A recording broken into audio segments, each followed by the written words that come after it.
Hi guys! For today's video, finally, masishare ko na sa inyo yung pagpunta namin ng Alberta hanggang British Columbia.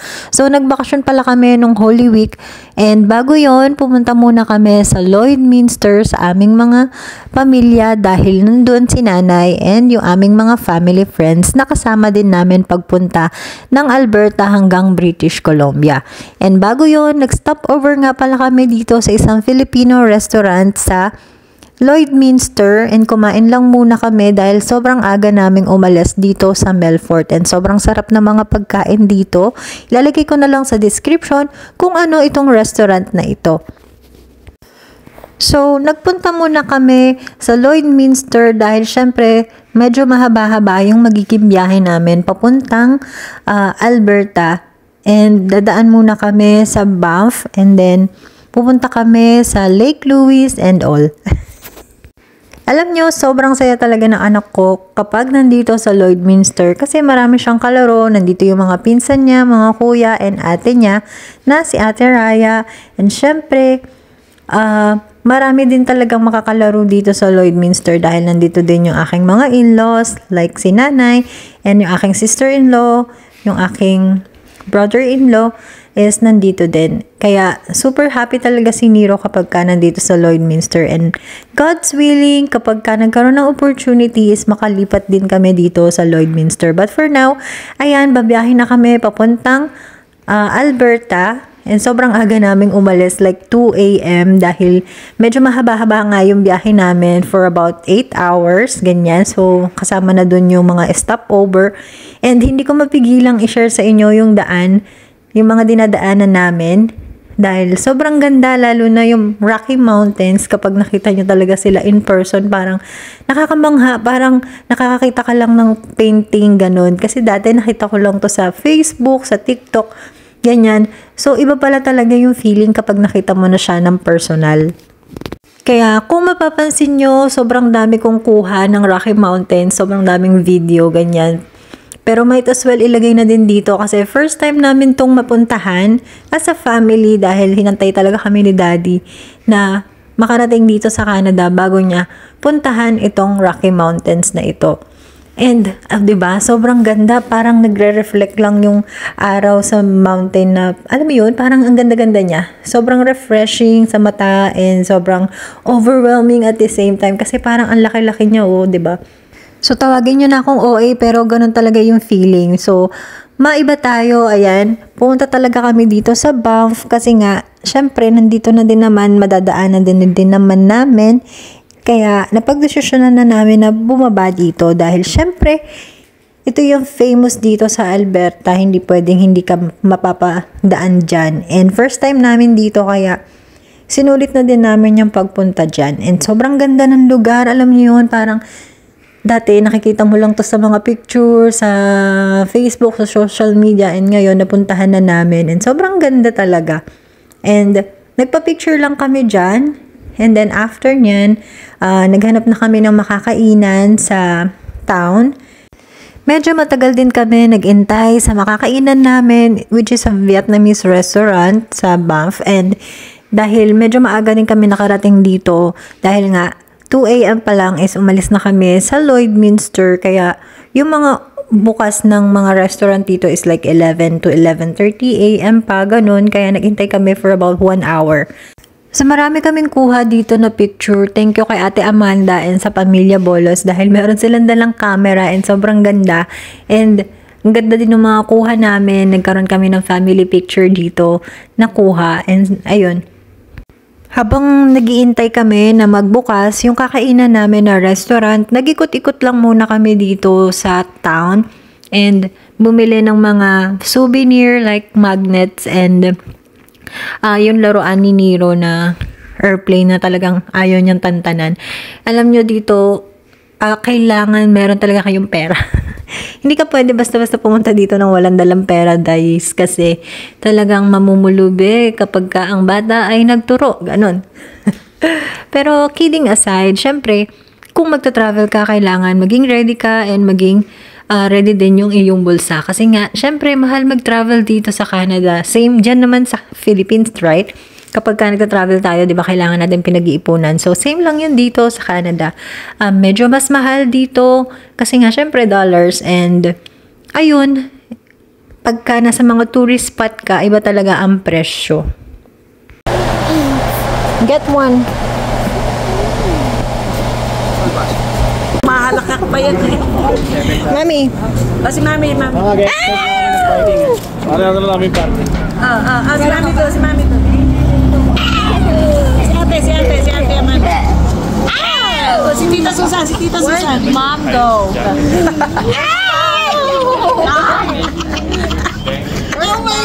At eto na nga, finally, makakakain na kami dito sa isang Vietnamese restaurant sa Banff. And sobrang sulit naman yung inantay namin dahil sobrang dami pagkain and malaki rin yung servings.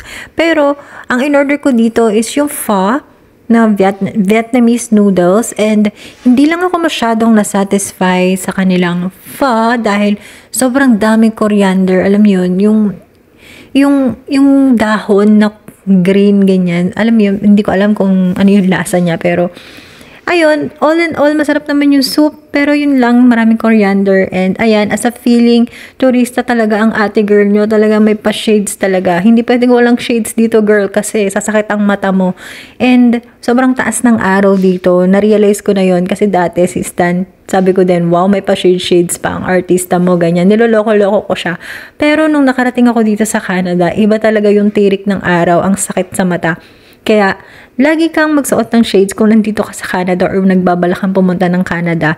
Lalo na kapag mga ganitong trick na trick yung mga araw. Kasi syempre, baka ma-damage yung mata mo. So, ayun lang, hindi naman to kaartehan. So, after namin sa Banff, napagdesisyonan namin na pumunta sa Lake Louise. Pero, dahil nga sobrang pagod na ang ating daddy dito, hindi na siya nakababa dahil mas pinili niya na umidlip. Kaya kaming tatlo lang ni nanay, ni Nero, ang nakapagpa-picture. And syempre kasama din yung aming mga family friends, Apollo's family, and Inerga family. At syempre, bidang-bida pa rin dyan yung ating Rocky Mountains dahil alam nyo na pinapaligiran tayo niyan sa mga araw na ito dahil sobrang ganda talaga, sulit na sulit ang tanawin. At alam nyo ba, kahit summer, hindi daw natutunaw yung snow dyan sa bundok. So, ito na, nandito na tayo sa Lake Louise.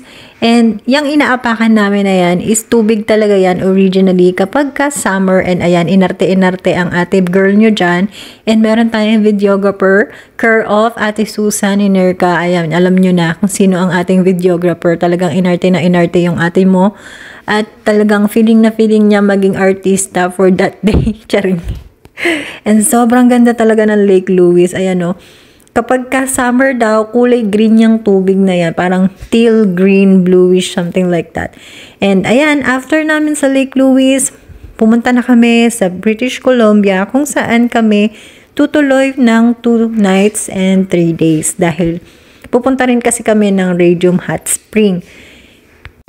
Ayan yung dinaanan namin papunta dun sa tutuloyan namin na Airbnb. And kung magtatanong kayo kung saan kami tumuloy na Airbnb, siguro isa-separate ko na lang yung video na yon, pero super ganda, super worth it talaga nung binayaran namin sa Airbnb na ito dahil sobrang laki ng bahay, sobrang spacious, 11 lang kami, adults, and then meron kaming 2 kids na free, and meron silang play area sa baba for kids, and sobrang nag-enjoy talaga dyan yung anak ko.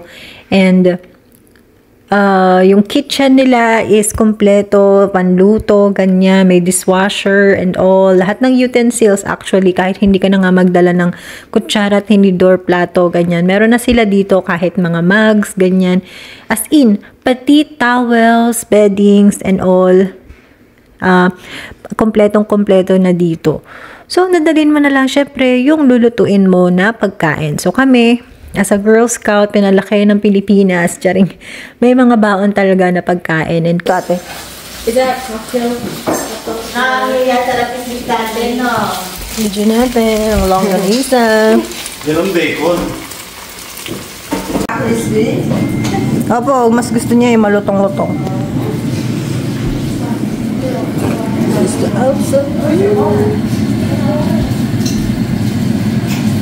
This is our breakfast for today. And after namin kumain ng breakfast, in-enjoy na namin ang unang araw namin dito sa British Columbia at pumunta na kami ng Radium Hot Spring. So, ito talaga yung isa sa pinaka-itinerary namin dito sa BC, yung pagpunta namin sa Radium Hot Spring. And sobrang ganda dito, nakaka-relax, and medyo madami lang tao nung time na to, nung pumunta kami.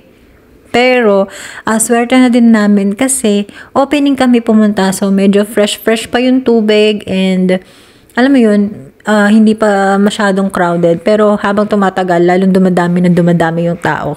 Kaya, it's a public hot spring. Kaya, mag-prepare na kayo ng mga gamit-gamit ninyo, dalihin nyo na sa side, especially yung mga towels, kasi syempre pag angat nyo, malamig.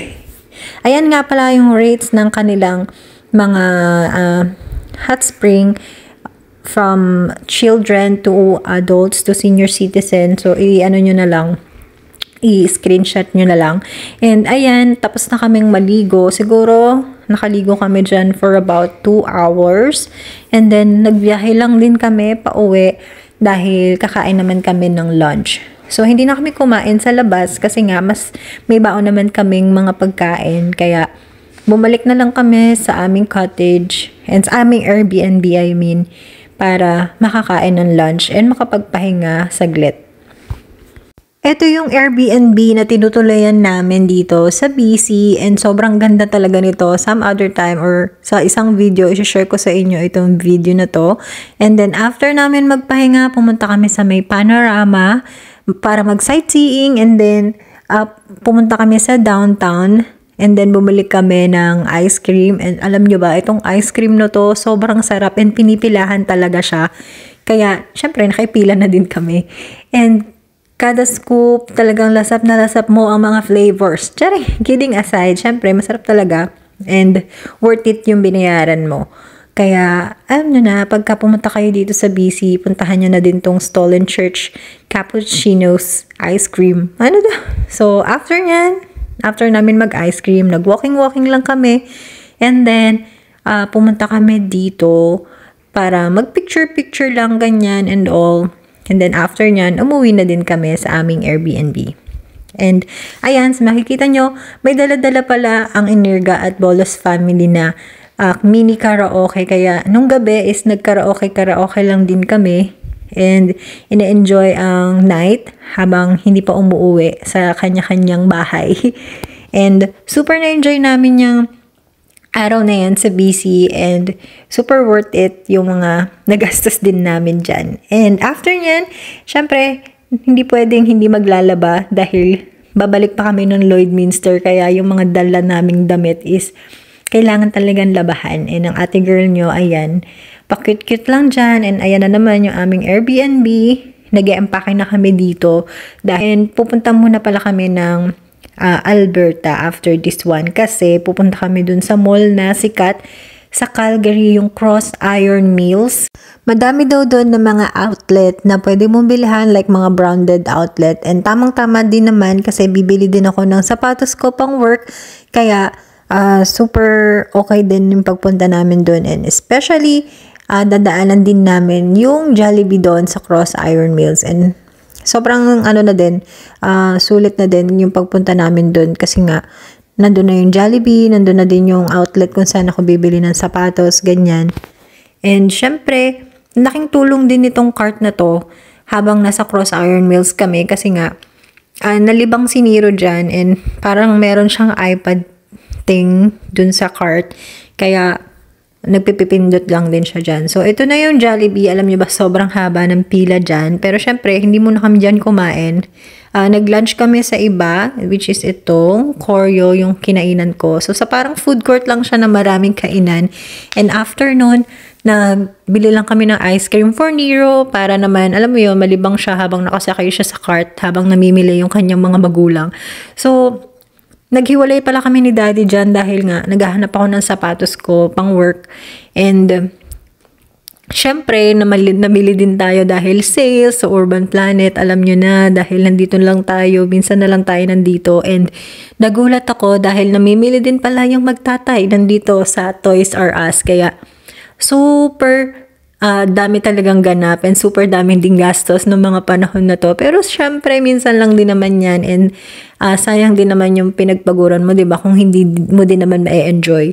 And ayan na nga, iuwi namin to sa Lloydminster hanggang Melfort, itong mga Jollibee na to dahil syempre, pagka nagkaroon tayo ng cravings, kailangan meron tayong maibala dahil sobrang tagal pa bago maulit ito, bago pa ulit kami makabili ng Jollibee kasi sobrang layo talaga niya. And ayan na, pauwi na kami dito ng Lloydminster and inulan na kami papuntang Lloyd. Pero syempre, ganun talaga, super na-enjoy din naman namin itong moment na to and super thankful kami sa mga nakasama namin dito. And ayun lang naman, sana nag-enjoy kayo sa video na to. Please don't forget to like, share, comment, and subscribe. See you on my next video. Bye-bye!